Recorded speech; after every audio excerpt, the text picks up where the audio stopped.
अस्सलामुअलैकुम नाज़रीन, एक नई वीडियो के साथ हाजिर खिदमत है। आज की वीडियो रिएक्शन वीडियो है ऑफ द स्क्रीन। कंटेंट इसमें बिल्कुल वाज़ेह है कि इंडियन मीडिया, इंडियन एक्सपर्ट्स जो पहले इज़राइल को अपना बाप तस्लीम करते हुए ये कह रहे थे कि इज़राइल ईरान को बहुत जल्द सबक सिखाएगा, लेकिन कुछ ही देर बाद जब ईरान ने इसराइल के ऊपर मिज़ाइल दागे तो ये है वो सूरत हाल कि अब अगर आप ये सूरत हाल को वाज़ेह तौर पे देख सकते हैं कि ईरान के मिज़ाइल तल अवीव, हीफ़ा और इसराइल के बहुत सारे शहरों में बासानी ना सिर्फ वहाँ पर महवे परवाज़ बल्कि हिट करते हैं उन तमाम अहदाफ़ को जो सेलेक्ट कर पासदार ने इनकलाब पेश थी। तो ये सुपरसोनिक मिज़ाइल फ़ायर किए जा रहे हैं इसराइल को, और इसराइल का जो एयर डोम, सो कॉल्ड एयर डोम और मिज़ाइल डिफेंस शील्ड जो है वो भी रोकने में नाकाम है। वाज़ेह है कि अमरीकी असला है और अमरीकी ये मिज़ाइल दिफाई निज़ाम है, लेकिन इसके बावजूद मिज़ाइल जो हैं वो पूरी तरह इसराइल के टारगेट्स करते हैं और इसराइल को निशाना बना रहे हैं। और सूरत हाल यूँ की तूँ है, लेकिन ये एग्रेशन जो है ईरान ने शुरू नहीं किया। ईरान अपने दिफा का हक़ इस्तेमाल करते हुए इंटरनेशनल जो लॉ है उसके according to the international law वो अपना हक़ के दिफा जो है उसको इस्तेमाल कर रहा है।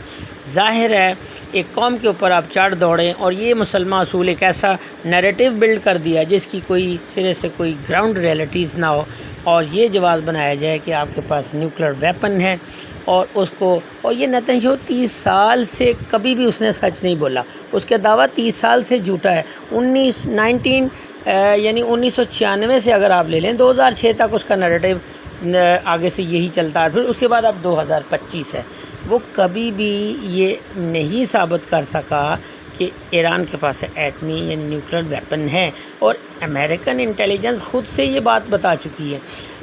और उसके साथ साथ फिर अमेरिकन एक प्रोग्राम जो नेटवर्क प्रोग्राम ऑन एयर में एंकर पर्सन खुद उस नेतन्याहू का मजाक उड़ाते हुए बताता है कि 2025 है अब आपका ये दावा, और ये सब कुछ अमेरिकन सदूर जो हैं वो शायद ये ट्रैप होते रहे हैं इस इसराइली वज़ीर-ए-आज़म के हाथों। और ये वज़ीर-ए-आज़म इसी तरह दुनिया को बना के भी इराक़ में इस तरह कर दे जी वहाँ पर मास डिस्ट्रक्शन वेपन्स हैं, या लीबिया को देख लें आप, उसके बाद फिर चढ़ दौड़ें लबनान पर, शाम पर, ये सारी लंबी दास्तान। तो नाज़रीन आइए वीडियो को देखते हैं और देखते हैं। सबसे बड़ी गलती, और ये गलती इत्तेफाक से अमेरिका और इजराइल से हो गई। अब हो गई तो हो गई। ईरान और इजराइल के युद्ध के चौथे दिन ईरान ने एक साथ मिसाइलों की बौछार कर दी इजराइल पर। तकरीबन 100 मिसाइलें उसने दागी, ड्रोन भी दागे, और इसीलिए जब ईरान ने पहली बार पलटवार किया, रिटेलिएट किया इजराइल पर, तो अमेरिका को भी दिन में तारे नजर आ गए। इजराइल ही नहीं हिला, वॉशिंगटन भी हिल गया कि ईरान की जो टेक्नोलॉजी है, जो मिसाइल टेक्नोलॉजी, जो मिलिट्री टेक्नोलॉजी है, इसके निशाने पर, इसकी जद में इजराइल की हर एक इमारत है। ये एक बहुत बड़ा झटका है इजराइल के लिए, क्योंकि इजराइल सोच रहा था कि ईरान का जो एयर पावर है वो बहुत कमजोर है, और वो जो मिसाइल दागेगा, ड्रोन दागेगा, वो उसको हमारा आयरन ड्रोन रोक देगा और इजराइल का कुछ नहीं बिगड़ेगा। लेकिन वो उल्टा रहा है। मिसाइलें लगातार बरस रही हैं इजराइल पर, और अलग अलग ठिकानों पर बरस रही हैं और तबाही मचा रही हैं। अब दोस्तों, जिस तरह से ईरान हावी है, ताबड़तोड़ हमले कर रहा है इजराइल पर, जिसको लेकर दुनिया सबको ताज्जुब हो रहा है कि ईरान अचानक इतना बड़ा पावर कैसे बन गया। अब दोस्तों, क्योंकि ट्रम्प साहब मूलतः जो है वो एक बिजनेसमैन है, वो एक व्यापारी है, इसलिए ईरान की जो ताकत देखकर वो चाहते हैं कि कंप्रोमाइज हो जाए। इसीलिए उन्होंने कल भी स्टेटमेंट दिया था और आज भी इस बात को दोहराया है कि अगर ईरान युद्ध विराम करता है तो कई बातें ईरान की मानी जा सकती है। इससे एक भयानक अफरा तफरी इजराइल के अंदर फैल गई है। लोग शेल्टर में चले गए हैं, लोग भाग रहे हैं, इजराइल छोड़कर भाग रहे हैं, और लोगों को लग रहा है कि अब पता नहीं क्या होगा। उनका पूरा जो विश्वास है डावाडोल हो गया है अपनी सैन्य शक्ति से। खamenei का कहना है कि नहीं, जंग तभी खत्म होगी जब ईरान की सारी शर्तें मानी जाएंगी। जितने भी टर्म्स एंड कंडीशंस हैं वो अब ईरान डिक्टेट करेगा। ये ईरान का वर्जन है।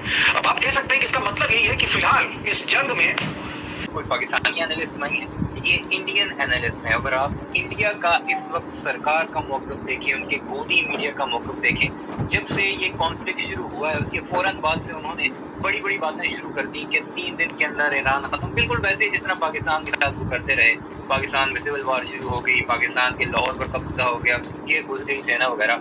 एग्जैक्टली वही सब कुछ भारत का गोदी मीडिया ईरान के मामले में भी करता रहा। यानी अमेरिका को तो अपना बाप मानते ही है, इजराइल को भी अपना बाप उन्होंने मानना शुरू कर दिया। और इस वक्त भी भारत का सोशल मीडिया इजराइल के हक में बाकायदा ट्रेंड चला रहा है। इवन के बाद मुसलमानों को भी वो अपने मीडिया हाउसेज में बुलाकर, अपने स्टूडियो में बुलाकर सामनाई के खिलाफ बयान दिलवाते दिखाई दे रहे हैं कि ये है मुल्ला और ये इस तरह का मुल्ला है, 2 नंबर मुल्ला है, ये सही मुसलमान नहीं वगैरह, यानी शिया को भी कॉन्फ्लिक्ट करवाने की कोशिश की जा रही है। लेकिन जब ईरान ने जवाबी वार किया, ताबड़तोड़ हमले किए, उस पर अब भारत का क्या नजरिया है, भारत के ये तजज़िया निगार क्या कुछ कह रहे हैं, ये जब आप सुनेंगे तो आपको मुस्लिम उम्मा पर फख्र होगा कि ईरान हो, पाकिस्तान हो या फिर चंद गिने चुने ऐसे मुसलमान मुल्क रह चुके हैं जो अपने दुश्मन को उसकी औकात दिखा सकते हैं। पहले पाकिस्तान ने इंडिया को दिखाई, अब ईरान इजराइल को दिखा रहा है।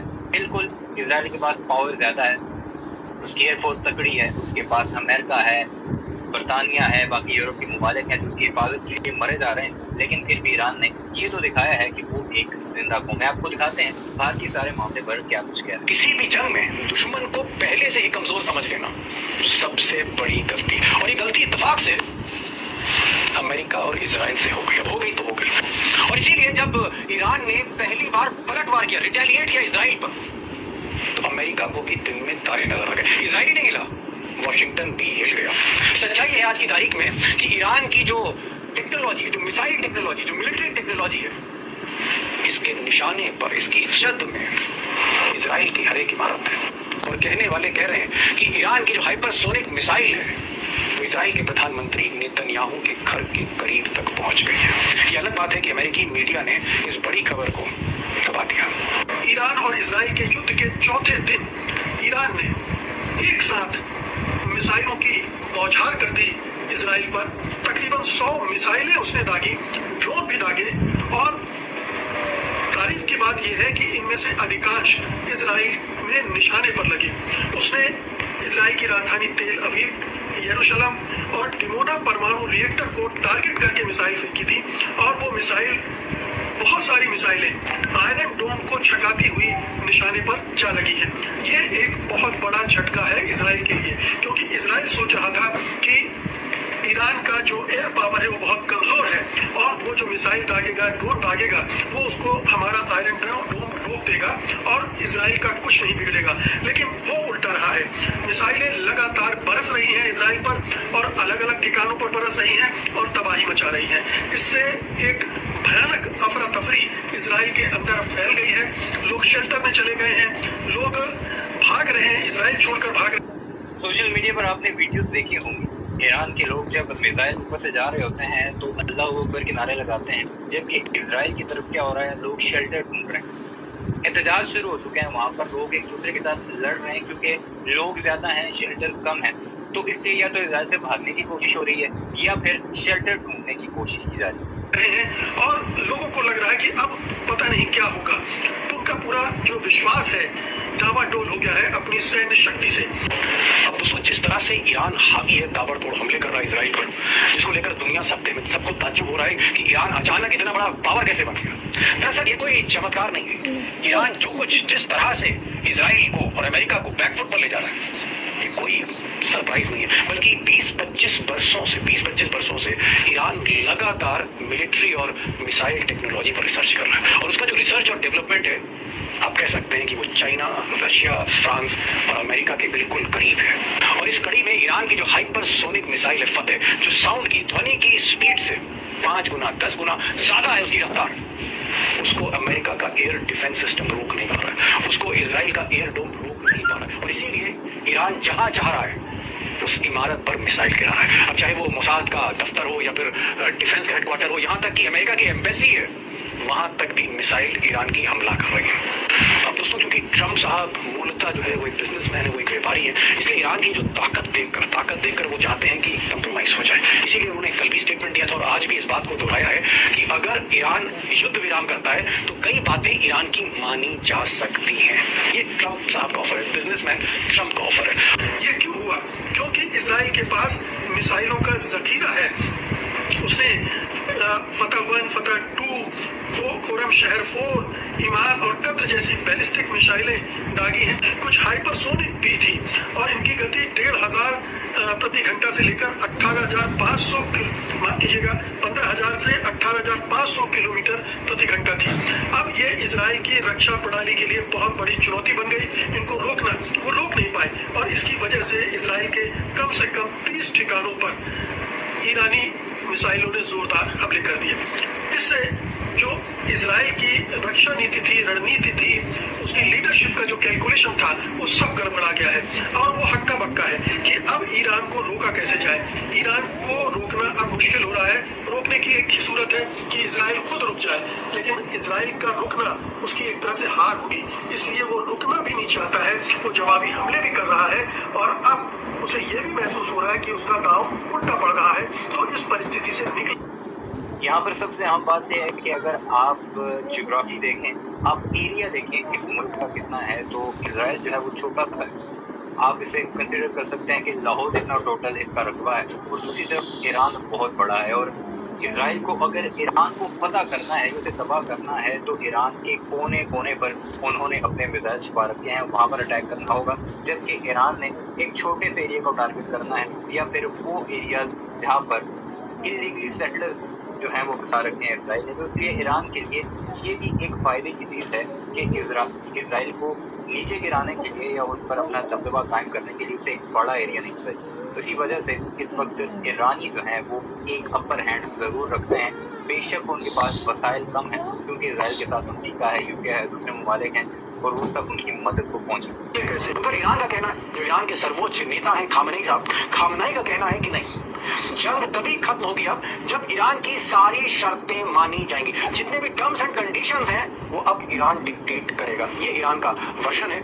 अब आप कह सकते हैं कि इसका मतलब यही है कि फिलहाल इस जंग में ईरान झुकने को तैयार नहीं है, क्योंकि 25-30 सालों से इस जंग की वो तैयारी कर रहा था। होमवर्क ठीक था ईरान का।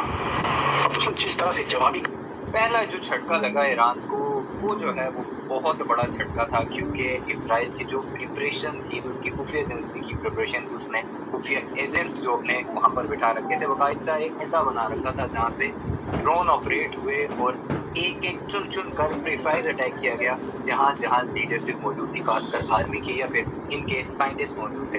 वो एक बहुत तगड़ा झटका था। इसको रिकवर करने में तकरीबन 8 घंटे लगेगा। फिर उसने जो जवाबी पलटवार किया वो अब हिस्ट्री में लिखा जाएगा, क्योंकि इस वक्त इजराइलियों की जो चीज़ें हैं वो साथ में आसमान पकड़े हैं। अगर आप इनके बाकायदा ट्विटर हैंडल जिसे एक्स कहते हैं वो जाकर देखें तो इसमें वो रोते बिलखते दिखाई दे रहे हैं कि ईरान ने हमारे साथ अच्छा नहीं किया, गलत किया है, अमेरिका आगे आए, अमेरिका हमला करे अब ईरान। आप इनकी सॉवरेंटी चेक कीजिए कि खुद से हैंडल नहीं होता तो अपने बाप अमेरिका को अभी इनवाइट करना है कि अमेरिका आकर ईरान पर हमला करे हमारी जमीन। कार्रवाई चल रही है। ईरान हाइपरसोनिक मिसाइल दाग रहा है, उधर इजराइल भी मोसाद के जरिए बहुत ही स्पेसिफिक टारगेट्स पर स्ट्राइक कर रहा है ईरान में। अब ये जंग किस मोड़ पर जाती है? क्या ये युद्ध महायुद्ध में तब्दील हो जाता है और कहीं ना कहीं अमेरिका, फ्रांस और ब्रिटेन इजराइल के पीछे खड़े हो जाते हैं? क्या ये युद्ध तीसरे विश्व युद्ध की तरफ मुड़ जाएगा? ये तो मैं आगे बताऊंगा, लेकिन अभी तक जो 4-5 दिन का युद्ध हमने देखा है, 4-5 दिन का, उससे तीन बातें ईरान ने साबित की हैं। दुनिया को 3 बड़े मैसेज ईरान ने पहली बात दिए। इस परिस्थिति से निकलने के लिए आपको गौर करना होगा कि इजराइल के प्रधानमंत्री बेंजामिन नेतन्याहू क्या बोल रहे हैं। बेंजामिन नेतन्याहू के 3 प्रमुख बयान इस पिछले 24 घंटे में आए हैं जो आपको गौर करना चाहिए। पहला बयान यह है कि अमेरिका युद्ध में